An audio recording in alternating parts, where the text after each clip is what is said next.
자, 공무원 문법 문제 한번 보도록 하죠. 7급 문법 문제. 공무원 7급 문법 문제는 살펴보면은 다 초스피드 통쾌한 문법이라는 수능 수준의 그 문법이거든요. 근데 사실 기본입니다. 영어는 여러분들이 어렵게 출제된다고 해서 어렵게 공부하는 과목이 절대로 아니에요. 그러면 시간적으로 더 많이 걸리고 그 다음에 빈 공백이 굉장히 많아집니다. 단계별로 여러분들이 올라가야지 돼요. 그래서 기본적인 것이 바로 요 초스피드 통쾌한 문법을 완벽하게 해놓으면은 공무원 7급 문제도 90% 이상 맞을 수가 있습니다. 거기에서 다 나요. 나머지 한 10% 내외에서 10% 내외에서 조금 어려운 문제가 출제가 된다는 얘기예요. 그런데 공무원 7급이 난이도가 점차 떨어지고 있다라는 얘기예요. 그래서 9급에 비한다면은 상대적인 난이도는 굉장히 높게 평가가 되지만은 그래도 초스피드 통쾌한 문법 내에서 출제가 되고 있구나라는 것을 볼 수가 있을 거예요. 그래서 2011년도 것만 한번 보도록 할게요. 자, 문법 문제 3번에서는 오형식 목적 보호는 보호이기 때문에 부사가 아니라 형용사가 온다. 기본적인 내용이죠. 초특문에 나오는 거고 단순 문장이 2번은 뭐 문법을 따져볼 것도 없이 그냥 단순한 문장이었어요. 그 다음에 3번은 not only A but also B 구문에서 요 not only가 부정어가 앞으로 옴으로써 도치가 되거든요. 도치가 되면 주어가 딴 데, 맨 앞에 안 있고 딴 데가 있기 때문에 그 주어의 수를 일치시키는 문제가 또 자주 출제가 되고 있어요. 초특문에서 다 설명한 그러한 부분이거든요. 요 도치와 수의 일치. 그 다음에 명사 앞에 현재 분사를 써야 되냐 과거 분사를 써야 되느냐 수식하는 분사와 수식받는 명사와의 관계가 능동이냐 수동이냐를 따져가지고 푸는 아주 기본적인 그러한 내용이 나왔습니다. 그래서 전체적으로 봤을 때 이것은 수능 수준을 벗어나지 않는 쉬운 문법 문제였다라고 볼 수가 있고요. 그 다음에 4번 문제 같은 경우는 주어진 우리말을 영어로 가장 잘 옮긴 것은 해가지고 여러 개 있는데 to think하고 thinking하고 이거 구분하는 그러한 문제인데 to think는 뭐뭐 하기 위해서 이렇게 해석되는 거지만 뭐뭐 생각을 해볼 때 하는 분사구가 와야지 돼요, 사실은. 그래서 분사구문에 대한 문제가 포함이 돼 있고요. 그 다음에 marry라고 하는 것은 누구와 결혼하다 해서 marry with를 쓸 것 같지만은 자동사가 아니거든요. 결혼하는 대상을 직접 목적으로 취하는 타동사입니다. 그렇기 때문에 결과적으로 내가 결혼했다라고 할 땐 수동태로 써야지 돼요. 타동사이기 때문에. 네. 그래서 자동사로 착각하기 쉬운 타동사에서 marry를 갖다가 배웠습니다. 초통문에서. 그래서 과거 또 특정 시점은 현재 완료 시제로 또 못 쓴다 해가지고 I made냐, I have made냐. 네, 요 두 개를 또 결정하는 그런 문제가 또 포함이 돼 있었거든요. 자, 그런데 내가 처음 결혼했을 때를 갖다가 생각해 볼 때 그 과거 한 시점을 나타내는 과거 특정 시점을 나타낼 때는 현재 완료랑 같이 못 쓰거든요. 그래서 과거로 써야지 돼요. 과거로. 예. 자, 그 다음에 또 명사의 수의 일치. mistaken. 나는 많은 실수를 했다. 실수라고 하는 건 추상명사처럼 오해할 수도 있지만 어떤 실수, 뭐 자동차 타다가 뭐 하는 실수, 뭐 글을 쓰다가 하는 실수, 그런 실수를 다 합치면 복수가 되잖아요. 하나하나 셀 수가 있죠. 그래서 가산명사예요. 예, 여기서는. 예, 그래서 복수 형태가 와야 된다. 이게 다 짬뽕된 그러한 문제들이었습니다. 기본적인 그러한 수능 수준의 문법 수준이었죠. 자, 그리고 9번 같은 경우는 일단 문법적으로 옳지 않은 것에서 카운톤이라는 수거를 일단 알아야 되는 그러한 문제였었고 관계대명사의 계속적 용법 초통문에서 뭐 다뤘던 거고 복합관계대명사 whatever 역시 초통문 수능 수준에서 나왔다는 얘기예요. 그래서 전치사 플러스 관계대명사도 다 설명을 했고 그 다음에 4번에서 요것이 틀렸는데 the premature aged wife. 자, 이건 단어를 알고 있으면 그렇게 어려운 문제는 아니었다라고 볼 수 있는데 사실 어렵게 생각하는 학생이 많았던 것 같아요. 그래서 조숙한 이런 뜻이죠. 조숙한 나이 든 부인 이게 아니라 요것은 조숙하게 나이 들었다라는 얘기 있거든요. 그래서 aged를 갖다 형용사로 수식하는 것이니까 이게 부사가 돼야죠. 이건 기본이죠. 문법에서. 형용사를 수식하는 것은 형용사가 아니라 부사라는 건 기본적인 것이에요. 예. 자, 그래서 이것도 역시 초통문에서 다 가르쳐드렸던 부분이고요. 자, 그 다음에 영어로 잘못 옮긴 것은 요 부분은 조금 어렵다라고도 볼 수 있었던 문제예요. 그래서 look one's age 하면은 요것은 제가 가르쳐준 수능 수거에는 나오진 않았지만은 어떤 사람의 나이처럼 보인다라고 이렇게 해석할 수가 있죠. 문법적으로 따진다면 look 다음에 보호가 나오잖아요. 형용사 보호도 나오지만 명사 보호가 나오는 경우도 이 형식에서 제가 가르쳐 드렸거든요. 뭐뭐처럼 보인다. 그래서 어떤 나이처럼 보인다라는 뜻으로서 그 나이처럼 보인다라는 뜻입니다. 자, 그래서 초통문에서 나왔던 look 플러스 보호만 알아도 어느 정도 유추는 할 수 있겠다라고 볼 수가 있고요. CJ1책 기본적인 것이 나왔었고요. 그 다음에 it's not much to look but it's comfortable. 자, 보기에는 변변치 않아 보이지만 편하다라는 얘기지만은 여기에서 보기에는 할 때 to look만 쓰면은 왠지 좀 어색한데라고 느껴야만 합니다. 그래서 뭔가를 바라보다라고 할 때는 look at을 쓰죠. look at. 그래서 초통문에서는 어떻게 가르쳐줬냐 하면은 자동사 플러스 전치사로서 꼭 항상 같이 따라다니는 것 해가지고 무엇을 바라보다 할 때는 look at을 쓴다라고 설명을 해드렸거든요.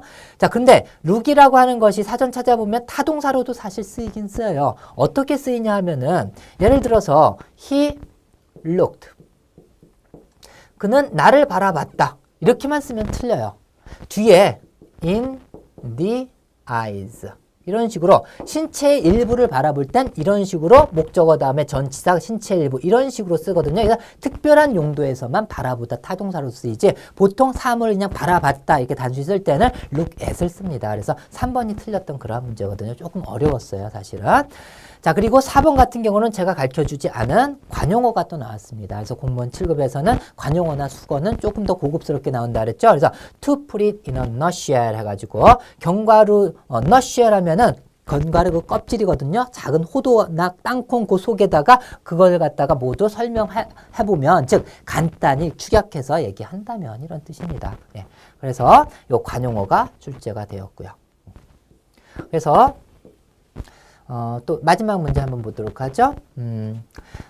헤드벨 플러스 동사의 원형 나오는 건 기본적인 것이죠. 그 다음에 enough는 형용사나 부사를 갖다가 수식할 때는 뒤에서만 후치 수식만 한다라고 초통문을 가르쳐줬어요. 명사는 앞뒤 수식 다 가능합니다. 그런 문제가 나왔고 hope 그 다음에 투부정사가 잘 나왔던 그런 문제고요. 그 다음에 hardly when, 그 다음에 no sooner than. 자, 여기에서 hardly하 여기다가 than을 갖다가 딱 교묘하게 딱 넣는 그러한 문제였습니다. 헷갈릴 염려가 없죠. 이건 비교급이니까 than이 오는 것이고 hardly는 그냥 부사기 때문에 접속사가 오는 것인데요. 그죠? 예. 그래서 이것도 수고해서 가르쳐 드렸던 그러한 문제입니다. 사실 그래서 문법 문제를 이렇게 다 살펴봤는데 대부분이 다 뭡니까? 초스피드 통쾌한 문법에서 다 다루는 그러한 내용이잖아요. 그죠? 사실 이것은 수능 수준이란 얘기입니다. 하지만은 자세히 들여다보면은 조금 난이도는 좀 있습니다. 자, 그래서 여러분들이 이론적인 면에 있어서는 초스피드 통쾌한 문법까지만 하면 됩니다. 만약에 기초가 너무 기초가 부족하다. 뭐 예를 들어 가지고 문법 용어 뭐 절이 뭔지 구가 뭔지 그걸 잘 모르겠다. 그다음에 종속절이 뭔지 접속사가 뭔지 잘 모르겠다. 하면 여기부터 물론 시작을 해야 되겠지만은 초스피드 통쾌한 문법에서 다 출제가 되고 있다라는 얘기예요. 거의 다. 그죠? 그러면 나머지 고급스러운 문법 문제는 어떻게 대비할까요? 많은 기출문제, 그동안의 기출문제를 한번 풀어보세요. 그러면 예전 문제들은 참 지저분한 문제가 많았지만 그런 기출되었던 문제는 풀어볼만 하거든요. 그리고 응용 문제를 많이 한번 풀어보세요. 그래서 이건 선생님한테서 배웠던 문법 내용이 아닌다면 거꾸로 그 내용을 갖다 인터넷에 찾아가지고 그 부분을 갖다가 보충을 갖다가 해주면 되겠습니다. 이 이상의 이론을 위해서 아주 두꺼운 문법책 세세한 거 뭐 성문이 예전에 종합 그것까지 다 완성하고 이럴 필요는 절대로 없어요. 시간 낭비예요, 그것은. 알겠죠? 네. 직접 살펴봤잖아요. 어떤 문제가 나는지. 대부분 여기 수준에서 출제가 되고 있습니다. 자, 그리고 공무원 독해 문제는 자, 독해 문제는 수능 수준이 대부분입니다.